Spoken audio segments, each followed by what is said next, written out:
This video is on how to detect cavitation in a hydraulic pump. Before determining whether your pump is cavitating or not, it is important to understand what exactly cavitation is. Cavitation is when pump inlet vacuum is high enough to cause vapor-filled cavities to form in the fluid. When the fluid is pressurized, these cavities collapse, causing severe localized shock and heat damage to the metal surfaces. The effects of cavitation are readily found on the pump outlet ports where the air is forced back into the fluid under extreme forces. These forces erode pump materials, eventually destroying the pump. Another effect of cavitation is interference with lubrication inside the pump. Air pockets get between moving parts, allowing metal-to-metal contact, thus increasing your friction and increasing your heat. Prior to creating an inlet restriction on this pump, let's get a few background readings while the pump is operating under normal working conditions. Under normal operating conditions, this pump has a vacuum of 3 inches of mercury. We're also able to see the pump inlet, as well as the pump outlet, our normal operating temperature, and our normal operating pressure, which is around 310 psi. Now let's create a restriction on the inlet side of the pump in order to determine what effect cavitation has on the system.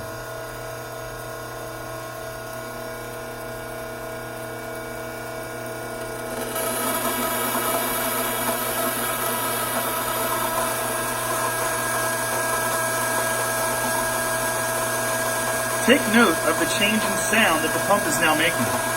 This agitated sound is created by those now vapor-filled cavities making their way to the discharge side of the pump, forced to implode on their way out.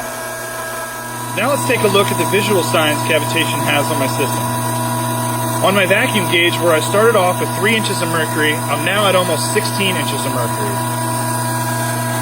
My pump inlet line, I can see the vapor making its way to the suction side of the pump.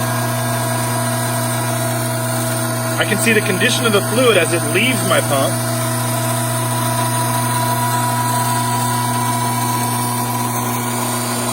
And on my system pressure gauge, where I started with almost 310 psi, I'm now just over 200 psi. Because I'm creating a restriction to the inlet side of the pump, I'm going to start to see an increase in temperature. Where I started with 87 degrees, only a short amount of time, I'm already at almost 100 degrees Fahrenheit. Now that the pump has been cavitating for a few moments, we can see the effects it has had on the fluid as it returns back to the reservoir, which is now almost completely filled with the vapor-filled cavities, ultimately returning back to the suction side of the pump and repeating the cycle all over again. Now let's open up the restriction.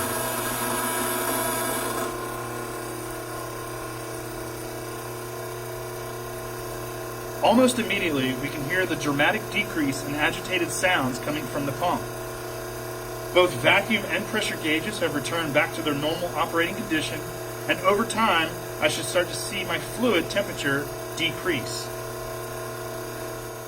Common causes for cavitation include clogged strainers for your pump, clogged reservoir vent caps, causing you to pull a larger vacuum due to not allowing atmospheric pressure to enter the reservoir. Fluid viscosity could be too high, or fluid could be too thick. It could be the wrong type of fluid. Fluid could be too cold, or you could have an improper suction line. Common indications include the noise of your pump, higher vacuum, or even low pressure. This now concludes the tutorial on how to identify cavitation in a hydraulic system.